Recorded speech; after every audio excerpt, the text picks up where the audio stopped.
चलिए बेटा, मैंने मेंस्ट्रुएशंस का इंट्रोडक्शन दे दिया है और इंट्रोडक्शन में सारे के सारे बातें मेंशन किया हुआ है। बिल्कुल उसको देखिए, उसको देखोगे अच्छे से समझ में आएंगे, नहीं तो नहीं समझ में आने वाले हैं। चलिए यहाँ पे करता हूँ तीन तरीके से, तीन मोड से मैं मेंस्ट्रुएशन को करने वाला हूँ और तीनों मोड देखिए बिल्कुल समझ में आएगा। पहला तो बात करेंगे अपन क्या, यहाँ पे जैसे मेंस्ट्रुअल साइकिल की बात करते हैं बेटा, तो कंडीशन क्या है कि जैसे बात करेंगे तो ये क्या कंडीशन है कि फीमेल प्राइमेट में होता है। किस में होता है? फीमेल प्राइमेट में होता है। और प्राइमेट के लिए हमने बात किया था कि देखो बेटा, कि हमने कहा कि बेटा मेमल्स है, क्या है? मेमल्स है, स्तनधारी है। और स्तनधारी की दो कैटेगरी है, एक तो प्राइमेट है, एक प्राइमेट है और दूसरा क्या है? नॉन प्राइमेट है, ठीक है ना। तो प्राइमेट वाली की बात करते हैं जिसमें क्या होता है? एमसी होता है। एमसी बोले तो एम से मेंस्ट्रुअल और सी से साइकिल। मेंस्ट्रुअल एक ग्रीक वर्ड है जिसका मेंसम का मतलब होता है मंथ, और ये क्या होता है? ईच एंड एवरी मंथ होता है फीमेल प्राइमेट्स में, ठीक है ना।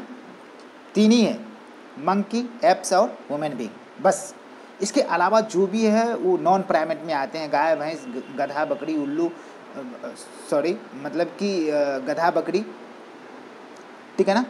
उल्लू भी मैमल्स है, ठीक है ना, वो भी बच्चे को दूध पिलाते हैं, चलेगा ना। तो मतलब ये है, वो सब भी आ जाएंगे, व्हेल बेल जो भी है सब आ जाएंगे, ठीक है ना। जो भी इसके अलावा स्तनधारी हैं सब के सब। तो इसमें उस सब में क्या होता है? ओएस्ट्रस साइकिल होता है। और हम लोगों में क्या होता है? मंकी में क्या होता है? एप्स में क्या होता है?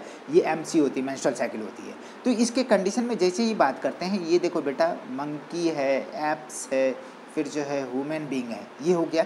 इसके कंडीशन में मेंस्ट्रुअल साइकिल होता है। और मेंस्ट्रुअल साइकिल में क्या होता है कि first menstruations begin at the onset of puberty. Puberty के स्टार्ट होते ही ये चीज़ें होती है, और उस चीज़ें को बोलते हैं बेटा, क्या बोलते हैं? मेनार्की। और वुमेन के कंडीशन में मेंस्ट्रुएशन जो है रिपीटेड होते हैं every interval of 28 to 29 days. Average कितना माना जाता है? 28 डेज आइडियल होती है। अब क्या कर रहा है कि ये साइक्लिक इवेंट्स है, बिल्कुल मैं एनसीईआरटी के लाइन बोल रहा हूँ कि ये साइक्लिक इवेंट है, जिसमें क्या होता है? एक साइकिल के स्टार्ट होने से लेकर के दूसरे साइकिल तक के फेनोमेनन को क्या बोलते हैं? Menstrual cycle. क्या बोलते हैं उसको? मेंस्ट्रुअल साइकिल बोलते हैं। देखो लाइन में पढ़ के सुनाता हूँ। cycle of events starting from one menstruation till the next one is known as क्या भैया? menstrual cycle। और इसमें क्या होता है कि एक ओवम रिलीज होते हैं during the mid of the MC. मतलब कि एक अंडे जो है रिलीज होते हैं, जिस टाइम पे होता है, जो प्रोसेस होती है उसको क्या बोलते हैं जी? ओवुलेशन। बेटा बिल्कुल मेंस्ट्रुएशन के कंडीशन में आपको यदि बात करें कि इसकी इवेंट्स की बेटा बात करो तो क्या क्या बात कर सकते हो? पहला तो कंडीशन है मेंस वाली बात होती है, जिसमें 1 से 3 से लेकर के 5 दिन जो है थ्रोट ब्लीडिंग होता है। दूसरा जो है बेटा प्रोलिफरेटिव फेज होता है, प्रोलिफरेटिव फेज होता है। तीसरा कंडीशन है यहाँ बीच में आता है ओवुलेटरी फेज, जो ओवम देंगे। और चौथा जो है ल्यूटियल फेज या सेक्रेटरी फेज, ठीक है। तो बात क्या करते हैं बेटा कि यहाँ पे जैसे ही बात करते हैं तो मिड ऑफ द साइकिल, बीच में जो ओवुलेशन जो है, ठीक, यदि 28 दिन की साइकिल है या यदि एमसी हमारी जो है 28 दिन का है, तो ये 28 दिन में 14वां दिन मिड ऑफ द, देखो बेटा लिखा हुआ है मिड ऑफ द साइकिल। आगे चलो, इसको मैं दिखाता हूँ, बहुत ही पंगा है।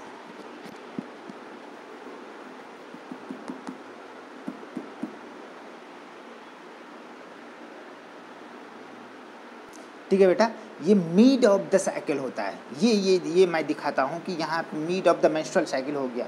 अब कह रहा है कि major events of the menstrual cycle shows the, क्या क्या होगा? तो यहाँ पे 1 से 3 दिन जो है आपका जो चीज़ हो रहा है, मेंस्ट्रुअल फ्लो होता है, ब्लड की फ्लो होती है। ये कंडीशन क्या होता है कि क्यों होता है, इसके लिए बात करते हैं। तो क्या होता है कि यदि मतलब कि 28वां दिन यदि एक का फर्टिलाइजेशन नहीं हुआ तो क्या होता है? इंडोमेट्रियम जो है, मतलब कि यूट्रस की वॉल में 3 लेयर होती है। यूट्रस के वॉल में कितना? एक पेरीमेट्रियम, जिसे इपीमेट्रियम भी कह सकते हैं, मिडिल वाला मायोमेट्रियम और अंदर वाला इंडोमेट्रियम। तो इंडोमेट्रियम के लाइनिंग यूट्रस जो होते हैं, बच्चादानी जो होता है, उस पर एक थिकनेस आ जाते हैं प्रोजेस्टेरॉन का, एक म्यूकस का एक लेयर आ जाता है, जिसमें ब्लास्टोसिस्ट क्या होते हैं, जाकर के इम्प्लांट होते हैं। तो वहाँ जाकर के एम्ब्रियो डेवलप होता है। तो कंडीशन क्या है कि जब अंडा का फर्टिलाइजेशन नहीं हुआ फैलोपियन ट्यूब के अंदर, तो क्या होते हैं कि अंडा डिजनरेट करके बाहर आ जाते हैं। क्वाइटस नहीं हुआ, सेक्स नहीं हुआ, स्पर्म वहाँ पे नहीं पहुँचा, तो फर्टिलाइजेशन बिल्कुल नहीं हुआ। तो कंडीशन क्या है कि जब फर्टिलाइजेशन नहीं होंगे तो मतलब कि भाई इंतज़ार ख़त्म हो गई। मतलब कि जिस तरह से ये बात करते हैं कि मतलब सुहागरात के समय हम गांव घर में होते हैं कि जो सुहागरात वाली घर होती है, रूम कमरे होते हैं ना, उसको बिल्कुल डेकोरेट करी जाती है। तो उसी तरीके से दुल्हन के लिए, तो उसी तरीके से यहाँ पे प्रोजेस्टेरॉन जो है ना, यूट्रस की इनर लाइनिंग को, इंडोमेट्रियम को डेकोरेट करके रखे हुआ था कि भाई अरे भैया कोई आने वाला है, चलो कोई बात नहीं। तो वो आया नहीं, अब आया नहीं तो सबको नोच पहुँच देगा, कहने का मतलब कि तोड़ फोड़ के अलग कर देगा। इसका मतलब है कि वो क्या करेंगे कि इंडोमेट्रियम को फॉलो अप कर देंगे थ्रू द म्यूकस, ब्लड, और जो डिजेनरेटेड सेकेंडरी ओसाइट है, ये सब के सब जो है सेकेंडरी ओसाइट इसके साथ साथ वापस आ जाते हैं, बाहर आ जाते हैं। तो वो ब्लड जो है डेड ब्लड होती है, ठीक है ना, 50 से 100 ml इच मेंस्ट्रुअल साइकिल जो है रिलीज होती है, जिसके वजह से बहुत सारे लेडीज़ में एनीमिया के केसेस दिखे गए। चलो ये सब यहाँ पे अपनी मैटर नहीं है। तो menstrual flare result due to the breakdown of the endometrium lining of the uterus. Endometrium lining की breakdown results into due to breakdown of endometrial lining of the uterus and its blood vessels, उसके blood vessels, ठीक है ना, which form liquid that comes out through the vagina. Menstruations only occurs if the release of ovum is not fertilized. एकदम बिल्कुल ये बात है, जब ओवम की फर्टिलाइजेशन नहीं होगी तभी मेंस्ट्रुएशन से स्टार्ट होगा, नहीं तो मेंस्ट्रुएशंस रुक जाएंगे। मेंस्ट्रुएशंस रुके, that indicates the pregnancy, she will pregnant, ठीक है। तो यहाँ पे lack of menstruations may be indicative of the pregnancy, बिल्कुल। और किस किस कंडीशन में हमने कहा कि प्रेगनेंसी नहीं होगा, तो पहला कंडीशन क्या है कि जब प्रेगनेंसी एमसी नहीं होगा, सबसे पहला प्रेगनेंसी में नहीं होगा। दूसरा मेनोपॉज के कंडीशन में नहीं होगा, अप टू 45 to 50 ईयर्स, जहाँ पे मेंस्ट्रुएशन रुक जाते हैं, सीज हो जाते हैं, सिसेशन हो जाती है, पॉज हो जाता है, स्टॉप हो जाता है, इसको मेनोपॉज कहते हैं। तीसरा जो प्यूबर्टी से पहले नहीं होगा। चौथा कब नहीं होगा भैया, तो चौथा जो है आपका कंडीशन क्या है कि जब इंटेंसिव लैक्टेशन होता है, जब माँ बच्ची को दूध पिला रही होती है, उस समय मतलब कि एक समय पीरियड है, जो कंडीशन क्या है कि उस समय में मतलब कि लगभग बच्चा होने से 6 महीने तक जो है उसको एमसी नहीं होगा, तो इस पीरियड को बोलते हैं क्या, एमेनोरिया, ठीक है ना। उस समय में फिर जो है पुअर हेल्थ और स्ट्रेस के कंडीशन में जो है क्या होते हैं कि एमसी नहीं होते हैं। तो 5 कंडीशन में क्या होते हैं, एमसी नहीं होते हैं। तो एक ही रीजन नहीं है एमसी नहीं हुआ, तो आपका दिमाग तो वही होता है कि सिविल प्रेग्नेंट, ऐसा नहीं है, बहुत सारा पंगा हो सकता है, ठीक है ना। चलो यहाँ पे बात करते हैं कि यहाँ पे क्या cost to the some other underlying causes like stress, poor health etc जो बात करें। अब क्या करके menstrual phases flow the follicular phase, follicle के डेवलपमेंट के लिए during this phase primary follicles of the ovary grow becomes the full mature Graafian follicles and simultaneously endometrium, ठीक है, इंडोमेट्रियम, ठीक है ना। चलो आगे चलते हैं, थोड़ा सा ग्राफ भी देखना है। Graafian follicle simultaneously endometrium uterus regenerate through the proliferation, ठीक है, प्रोलिफरेशन से this changes in the ovary and uterus दोनों जगह पे, ठीक है ना, induce the change in the level of the pituitary and ovarian hormone. अब हार्मोनल चेंज की बात करते हैं बेटा, चलिए यहाँ पे थोड़ा सा बात करना पड़ेगा। तो यहाँ पे क्या बात करेंगे, थोड़ा सा इसको छोटा कर दें ताकि ज़्यादा से ज़्यादा दिख सके, एक ही फिगर में दिखाना चाहेंगे हम, ठीक है बेटा, इसको दिखाना चाहेंगे। देखिए कुछ नहीं है, मतलब कि एक छोटा सा और छोटा हो जाए,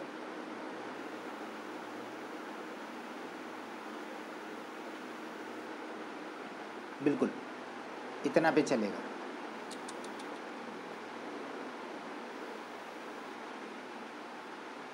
चलिए आ जाइए यहाँ पे, देखिए 3 चीज़ें आपको देखना पड़ेगा, यूटेराइन इवेंट्स को देखना पड़ेगा, ओवरियन हार्मोन को देखना पड़ेगा, ओवरियन इवेंट। देखो यूट्रस का इवेंट है, ओवरी का इवेंट है। तो यूट्रस और ओवरी के बीच में ये जो है क्या है, ओवेरियन, ठीक है ना। यहाँ पे पिट्यूटरी हार्मोन की बात करेंगे, यूट्रस की लाइनिंग जो दीवार है एंडोमेट्रियम की बात करेंगे, तो यूटेराइन इवेंट हो गया। दूसरा कंडीशन है कि ओवरी के अंदर जो है हार्मोन होते हैं उसकी बात करते हैं, ओवेरियन हार्मोन, ठीक है ना। तीसरी बात है कि ओवेरियन इवेंट्स की बात करेंगे, किस तरह से फॉलिकल्स की डेवलपमेंट होती है या कहाँ पे सेकेंडरी ओसाइट बाहर आते हैं, ओवम बाहर आते हैं, उसकी बात करेंगे। यहाँ पे पिट्यूटरी हार्मोन की बात करेंगे। सबसे पहले तो बात करते हैं बेटा GnRH। GnRH कहाँ से रिलीज होता है बेटा, हाइपोथैलेमस से। कहाँ से, हाइपोथैलेमस से GnRH रिलीज हुआ। और GnRH काम करेंगे कहाँ पे, गोनैड पे। कहाँ पे, गोनैड पे, टेस्टिस और ओवरी पे। और दो चीज़ सिक्रीट करेगा, एक तो FSH और दूसरा LH। याद रहेंगे। चलो इसको फिर से वापस आओ, यहाँ पे देखो बेटा, और ओवरी से दोनों चीज़ें कंडीशन क्या है कि यहाँ पे जैसे अपन बात करेंगे कि प्रोजेस्टेरोन और एस्ट्रोजन की बात करते हैं, तो चलो आगे बात करेंगे। यहाँ पे जैसे ही बात करो बेटा कि ये देखो ओवेरियन हार्मोन की कंडीशन में ओवरी के अंदर जैसे बात करते हैं तो वो चेंजेज होंगे। तो उस कंडीशन में 1 से लेकर के ये 3 दिन तक जो फेज होता है उसको मेंस्ट्रुएशन फेज बोलते हैं। ये प्रोलिफरेशन मतलब साइज में बड़ा होना, नंबर में बड़ा होना, मतलब प्रोलिफरेट करना, मतलब कि ये पे देख रहे हो कि यहाँ की इसकी थिकनिंग भी बढ़ रहे हैं और यहाँ पे फॉलिकल्स का साइज भी बड़ा हो रहा है, ठीक है ना।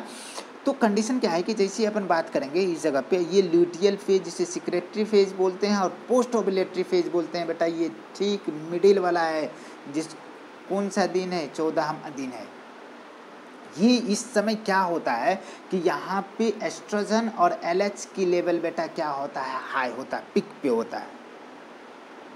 तो LH की लेवल यदि हाई पे है तो उसे LH सर्ज बोला जाता है, दैट ट्रिगर्स द ओवुलेशन। आप कैसे ट्रिगर करेंगे, किस कंडीशन में, तो बेटा यहाँ पे फॉलिकल्स के बारे में बात करो, ओवेरियन इवेंट्स के बारे में बात करते हैं। तो ओवेरियन इवेंट्स में क्या कंडीशन है कि ओवरी के अंदर जो है, मतलब कि जैसे ही हम बोलते हैं जर्मिनल एपिथेलियल, क्या है जर्मिनल एपिथेलियल, जर्मिनल एपिथेलियल से क्या हो गया उगोनिया, और उगोनिया डिफ्रेंशिएटेड होकर के क्या बन गया, प्राइमरी oocyte। और प्राइमरी oocyte के चारों तरफ जो है फॉलिकल्स मतलब ग्रेनुलोसा सेल्स घेर लिए, तो ये बन गए कि बेटा क्या, प्राइमरी फॉलिकल्स। अरे समझ में आ रहा ना, प्राइमरी फॉलिकल्स से ये बन गया सेकेंडरी फॉलिकल्स 2 डिग्री, और ये क्या बन गया बेटा, टर्शियरी फॉलिकल्स। और ये मैच्योर और ग्राफियन फॉलिकल्स, GF बोले तो गर्लफ्रेंड नहीं, ग्राफियन फॉलिकल्स। और ये ग्राफियन फॉलिकल्स को ट्रिगर करेंगे LH और एस्ट्रोजन, ठीक है ना। और इसको जो यहाँ से यहाँ तक जो ट्रिगर कर रहा है वो कौन कर रहा है बेटा, FSH कर रहा है। तो FSH का लेवल भी क्या हो गया, बड़ा हो गया। दोनों FSH और LH और एस्ट्रोजन तीनों का लेवल क्या होगा, बड़ा होगा। तो यहाँ पे जैसे ही बात करते हैं कि मतलब कि अपन एस्ट्रोजन की बात करें तो वो यूटरस के अंदर वो यूटेराइन इवेंट्स में पार्टिसिपेट कर रहे हैं उस जगह पे। और एस्ट्रोजन कहीं ना कहीं ज़्यादा होने का रीज़न क्या है कि ये ग्रेनुलोसा सेल्स जो है इसके oocyte को मतलब प्राइमरी फॉलिकल्स को क्या करते हैं, सराउंड्स करके रखते हैं। और इसके अंदर बेटा क्या है, यहाँ तक तो प्राइमरी oocyte है। अब यहाँ पे इसमें जैसे जैसे बात करते हैं तो यहाँ पे जा कर के सेकेंडरी oocyte हो गया। तो ये जो रिलीज होता है, ओवुलेशन होता है, एक जो रिलीज किया ये सेकेंडरी oocyte को रिलीज किया। क्या किया, सेकेंडरी oocyte को रिलीज किया, ठीक है ना। वापस आए तो अब क्या कंडीशन है बेटा कि जैसे ही बात करें कि वहाँ पे क्वाइटस नहीं हुई। देखो मैं क्या बात करता हूँ कि ये बहुत ज़रूरी है आपका दोनों को दोनों जो हम बात करते हैं FSH और LH। इनिशियली तो FSH की लेवल क्या है, ज़्यादा है, अरे भैया, ठीक है ना। फॉलिकल्स का डेवलपमेंट हो रहा है, लेकिन धीरे धीरे अब क्या कर रहा है कि LH जो है अपना पिक पे जा रहा है, लास्ट में घट जाएगा जहाँ पे मेंस्ट्रुएशन होना स्टार्ट होता है। तो ये आपको दिख रहा है ना। तो दूसरा क्या है बेटा, दूसरा आपके पास जो है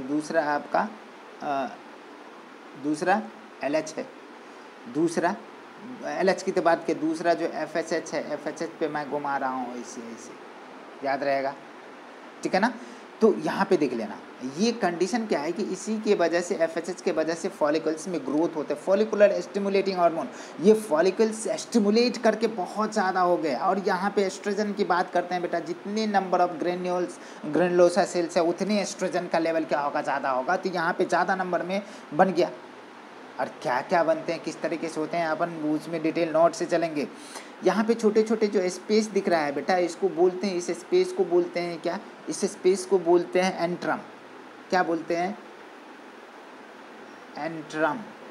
और एंट्रम में जो है कुछ फ्लूइड होते हैं जिसको लिक्वर फॉलिकुला बोलते हैं, कुछ अभी बात नहीं करेंगे।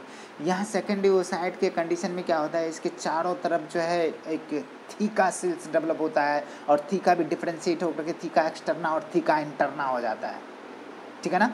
ये एंट्रम हो गया। ये मैच्योर फॉलिकल्स या ग्राफियन फॉलिकल्स इसको बोल सकते हो, जीएफ।